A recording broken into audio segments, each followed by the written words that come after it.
My name is Chua Kobayashi. For my critical assignment for behavioral aspects of sport, I will be discussing the psychological aspects that apply to college men's basketball. For my assignment, I selected the California Baptist University men's basketball team as my target population. These NCAA Division I athletes were a great group for exploring how psychological principles influence real-world sport performance. The team consists of college-age men ranging from 18 to 23 years old who balance academic responsibilities with the demands of elite competition. CBU's Christian environment also shapes their motivation, values, and team identity, adding a cultural and spiritual dimension to their athletic experience.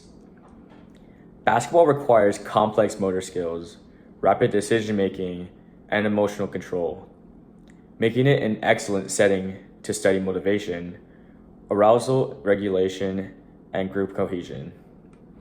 As Weinberg and Gold note, athletes constantly manage their affects, behavior, and cognition under competitive pressure. Environmental factors such as coaching style, team dynamics, and academic stress further influence motivation and confidence. Research supports this connection. Kaishian and Kaishian found that team cohesion predicts athlete well-being, while Wang, Lei, and Wu showed that psychological skills training reduces anxiety and improves performance. The CBU men's basketball team offered a valuable opportunity to observe how psychological factors drive athletic success and how sport participation contributes to personal growth and mental resilience.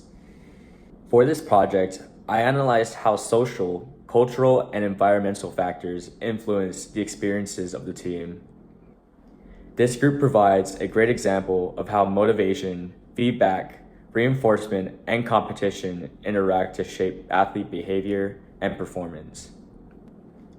The team's environment includes high-level Division I facilities, like the Fowler Event Center and the Athletic Performance Center, academic expectations, and social pressures that impact players' arousal, focus, and confidence.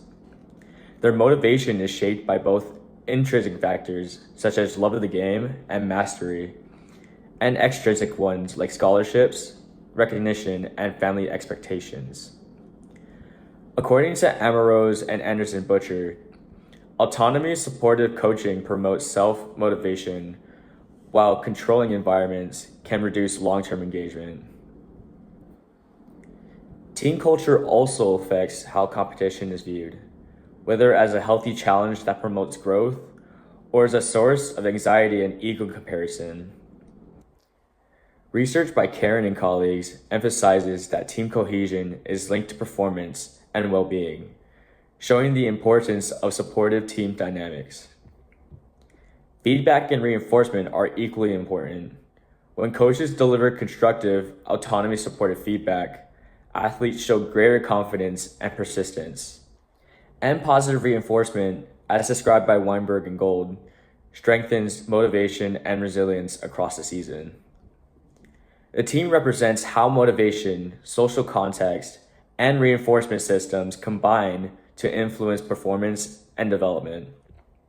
A culture that values intrinsic motivation, positive feedback, and teamwork leads not only to athletic success, but also to personal growth. I also developed a structured goal-setting plan for the team, dividing the objectives into outcome, performance, and process goals, each supported by specific strategies to guide improvement.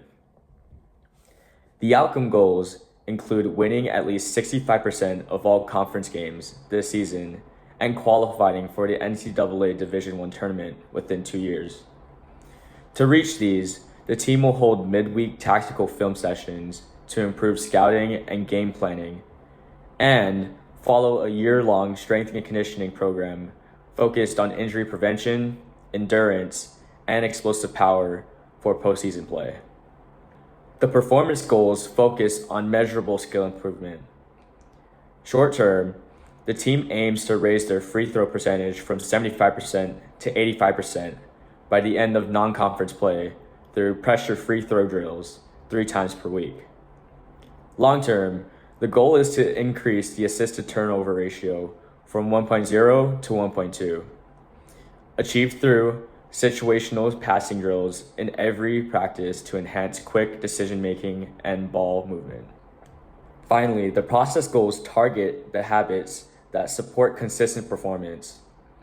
Players will complete 10 minutes of guided mindfulness before each game to improve focus and manage anxiety, and attend weekly 30-minute defensive film sessions to review rotations and reinforce communication on court. Together, these goals and strategies connect preparation, execution, and mindset, forming a clear pathway to both team and individual success. Now, I want to talk about how a biblical or theological view can impact a person's psychology. Sport and exercise psychology emphasizes motivation, goal setting, confidence, and group cohesion, all of which align closely with the biblical principle of helping others live out their God-given purpose. 1 Peter 4:10 states, "Each of you should use whatever gift you have received to serve others as faithful stewards of God's grace in its various forms." This teaches that every individual has unique gifts designed for service and growth within a community. In the context of sport, coaches and athletes can use psychological strategies not only to enhance performance, but to nurture character, purpose, and spiritual well-being. For example, goal setting and motivation can be framed around stewardship, using one's ability to glorify God rather than solely for personal achievement. Understanding arousal, stress, and feedback through a theological lens encourages empathy, humility, and patience when guiding others. Theology provides a moral foundation for psychology by reminding us that performance and mental skills are not the ends in themselves, but tools for serving others, building relationships, and fulfilling God's design for human potential. In this way, psychology and theology together support the holistic development of athletes, mind, body, and spirit, so they can live with purpose both in sport and in life. One of the biggest takeaways I had from this course was understanding burnout, how it develops and how it affects both performance and well-being. I was especially interested in learning the early signs like emotional exhaustion, loss of motivation, and decreased focus, because these are often overlooked in competitive environments. What really stood out to me was how crucial it is to recognize burnout early and apply strategies to prevent it, such as balancing training loads, encouraging recovery, and promoting intrinsic motivation. As someone pursuing a career in strength and conditioning, this knowledge is valuable. It reminds me that performance isn't just about physical output, it's about maintaining the athlete's mental and emotional health too.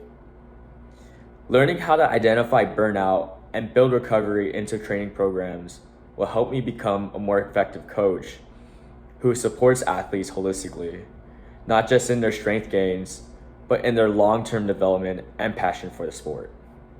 Here is all the research that I referenced. Thank you for watching.